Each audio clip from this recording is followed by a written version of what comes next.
પવિત્ર શ્રાવણ મહિનાની શરૂઆત થઈ ગઈ છે. શ્રાવણ મહિનાનો પહેલો શુક્રવાર એટલે માં જીવંતિકા માનું વ્રત. મેં પણ જીવંતિકા માનું વ્રત કર્યું છે એટલે માતાજી માટે પ્રસાદ બનાવીશું. પ્રસાદ બનાવતા પહેલાં પ્લેટફોર્મને સાઈતે ક્લીન કરી લેવાનું છે. હવે પેનમાં 3 ચમચી ઘી લેવાનું છે. ઘી ગરમ થઈ જાય એટલે 1 વાડકી ઘઉંનો ઝીણો લોટ લેવાનો છે અને 1 વાડકી ભાખરીનો લોટ લેવાનો છે. રોટલીનો લોટ અને ભાખરીનો લોટ બંને લોટ મિક્સ કરી અને શીરો બનાવીએ છીએ તો શીરો એકદમ છૂટો કણીવાળો અને શીરો બનાવીએ છીએ ત્યારે શીરામાંથી ઘી વધારે છૂટે છે. તો બંને લોટને મિક્સ કરી અને ધીમા તાપે શેકવાનું છે.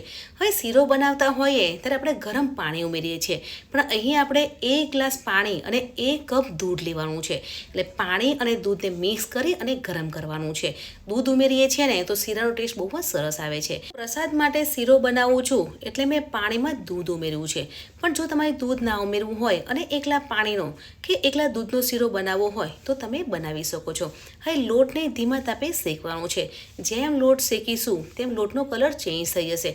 લોટ સરસ એવો શેકાઈ ગયો છે અને પાણી ગરમ થઈ ગયું છે તો ગરમ પાણી પેનમાં ઉમેરવાનું છે અને ફટાફટ હલાવવાનું છે. અહીંયા પરફેક્ટ માપ સાથે શીરો બનાવવો છે એટલે પાણી ઓછું નહીં પડે.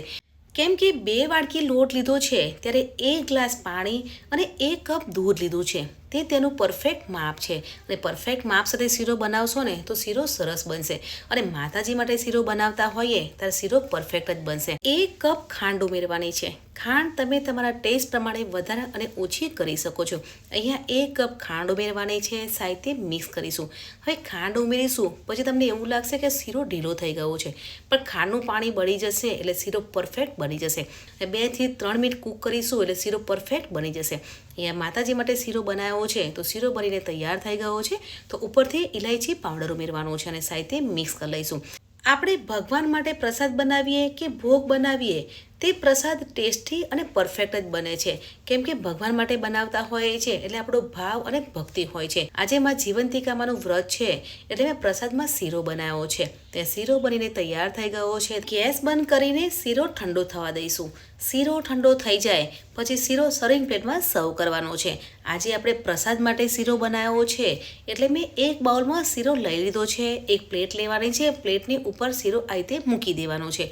હવે પ્રસાદ માટે શીરો બનાવ્યો છે એટલે મેં ઉપરથી તુલસીના પાન લીધા છે. હવે તમારે શીરામાં ડ્રાયફ્રૂટ ઉમેરવા હોય તો ઉમેરી શકો છો અને અહીંયા હું તુલસીના પાન મૂકું છું, પણ તમારે ડ્રાયફ્રૂટ મૂકવા હોય તો પણ મૂકી શકો છો. ફ્રેન્ડ્સ, પવિત્ર શ્રાવણ મહિનાની શરૂઆત થઈ ગઈ છે. શ્રાવણ મહિનાનો પહેલો શુક્રવાર આવે એટલે માં જીવંતિકા માનું વ્રત. મેં પણ જીવંતિકા માનું વ્રત કર્યું છે. સવારે વહેલા ઉઠી નાહી ધોઈને તૈયાર થવાનું છે.